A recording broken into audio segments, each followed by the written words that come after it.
How's it going, boys? Welcome back to another brand new video. And today we're going to be talking about a slightly somewhat controversial topic, as some would call it. So, your boy has swap commands. We have behavior score low, which is why we need to play turbo games to gain the behavior score.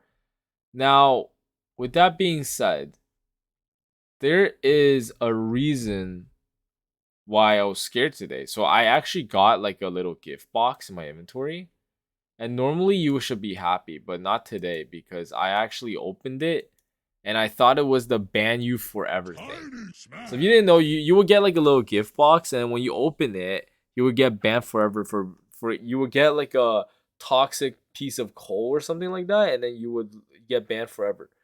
So Mason Dog famously was had this happen to him because he was smurfing, not smurfing, but he was toxic, and then he paid someone to boost his behavior score, which is somewhat reasonable, I would say.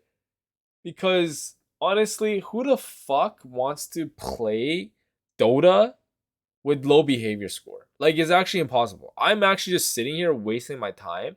I would gladly pay someone, honestly. But like sometimes I don't trust them with my account, and also like it's the fact that hey, I'm trying to follow the rules here, right? But anyways, mostly because the first reason, like if it's like really cheap, there's people in the Philippines, there's people in like the South America region, or like Argentina, some place like that.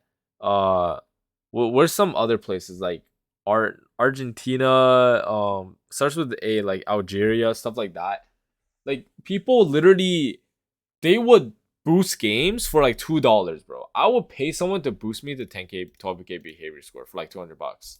It's like nothing to me, but it's a lot to those people, and it's good. It's good for the economy because hey, I for me sitting here, I can make more money. It's much more productive for me than it is to just like give it to someone to boost for me, bro. And they can make a career out of this. It's amazing, in my opinion. Why would you want to sit there and waste your time when you can just pay someone to do it, right? But it's against those terms of services. But here's the problem. I think this is bad for the community in general. If you look at Mason's stream, he's spending over 30, 40 minutes trying to find a game, and he had to make a new account, which means he's smurfing, so it's still bad. But at the same time, I think this is really bad for the community because one, Dota has literally had cheating and like smurfing, griefing going on, being toxic, all that going for years, and they have not taken any action. But just now they're doing so, and I would say this is like the worst time to do so because the thing about Dota is that yes, people, you can make the argument that people never quit Dota, but my argument was that when you do things like mass ban waves on accounts and over like tens of thousands of accounts are being banned, especially if someone's been playing on this game with one account, like I like my rewards, right? I spend a lot of money on buying these like battle passes and working to upgrade my heroes in my fucking battle pass thing. That's why I buy battle passes and all these such said things that require, no skill but just time. So, I really value this 10,000 hours spent on this game. And if they ban my account, I'll probably not make a new account and ever play this game again. I'll just be honest because there's too much attached to this account. And not just my MMR. Like I don't really care about my MMR. I care more about my account in general, but I also do care about my MMR as well. Yeah, so with that being said, why is this bad? Well, we already know if I get banned, I'm never gonna play this game again. Now, the bad part about this is that if you're sending out mass ban waves to people that cheat, grief, whatever, basically those guys are not coming back. If it's their main account, they're not coming back. And if they're not coming back, then you know what's gonna happen? The Dota player base is gonna die.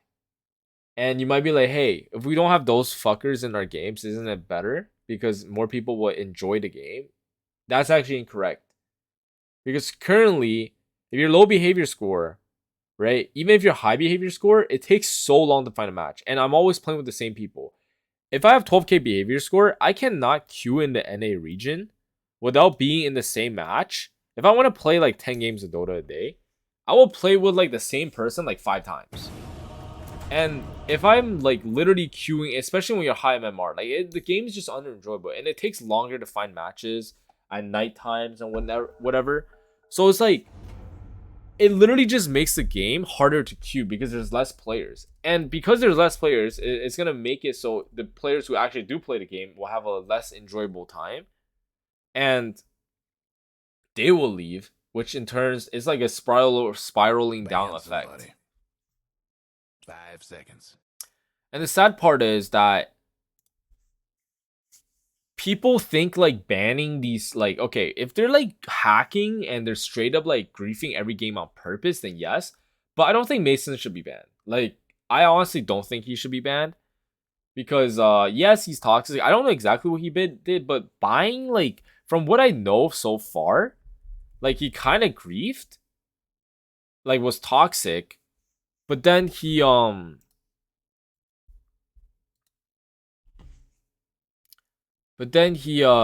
it called? Yeah, he got banned for being toxic, and then he let's try playing some Tiny. 5 seconds.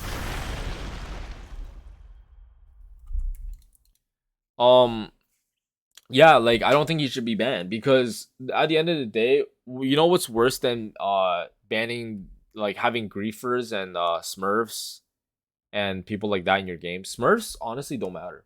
I actually don't think smurfing matters, because yes, it's like you're playing, just go play for fun, bro. Don't play ranked, you know, like, just don't do it. It's not that big of a problem, honestly. Hacking, like blatantly hacking over and over again, like, yeah, sure, ban that person because they're hacking straight up, right? But like toxicity, bro, like, what are you, a pussy? You play Dota, bro. Like, stop pretending like you care about toxicity. So like, at the end of the day, bro, what's worse than having those things is having no players at all, because no players means the game would actually just die.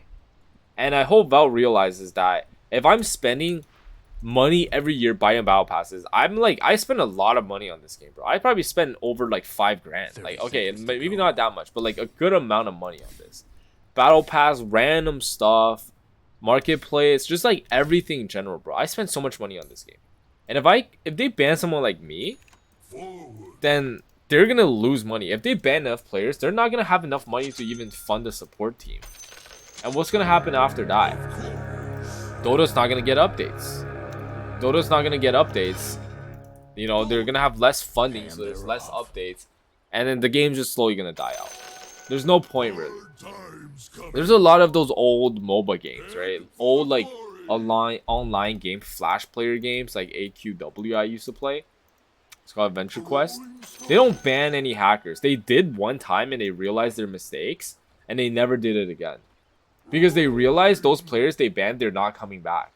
And they would just forever lose players like that. Especially, they used to have their boom, and then they lost those players, and then they stopped getting new players. Like, Dota's not a game that gains a lot of new players. It's just old players that continue playing the game. So when you ban people like that, you're just gonna lose them permanently. And the player rate's already dying. If you just speed up that process, then I don't know, maybe you just want to kill the game as fast as possible. People might think it's a good thing, but it's actually a bad thing, somewhat a bad thing, in my opinion. Like, obviously, like, blatantly hacking, blatantly griefing, yes, ban them, right? If they're blatantly griefing every single game, like, they literally make an account to run down mid every single game with no, like, they're bad. Like, they're actually, like, griefing for the sake, like, they make a new account to grief. Yeah, ban those people, obviously. But, like, for someone like Mason, streamer, popular streamer, I guess they did it to set an example, but, like, I don't know, man. I think it's too much, especially forever. Like, make it more reasonable, man, like a month or something, so he can learn his lesson and just never do it again.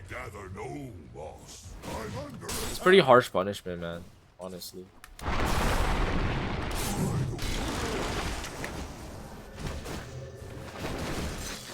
TP base. Your mid tower needs a little help. Sure. I get a wand. But yeah, what do you guys think about that opinion? Let me know in the comment section below. And I'll see you guys in the next one. Peace.